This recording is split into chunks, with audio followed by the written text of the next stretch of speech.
एक प्रश्न विचारलेला आहे आणि तो आपल्याला सोडवायचा आहे. काय विचारलं बघा. एका पुस्तकाचा 2/5 भाग सोमवारी व 1/5 भाग मंगळवारी वाचला तर एकूण किती भाग पुस्तक वाचून झाले. दिलेल्या 4 पर्यायामधून आपल्याला काय करायचं, उत्तर शोधून काढायचं आहे. आता बघा 2/5 हा कधी झालाय, सोमवारी वाचून झाला पुस्तकाचा 2/5 भाग. नंतर 1/5 हा भाग मंगळवारी वाचून झाला.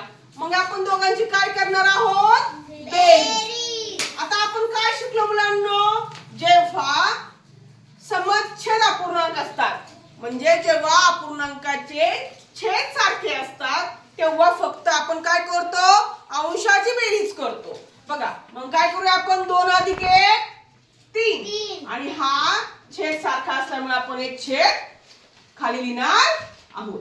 काय उत्तर आलं रे बाळांनो, 3/5.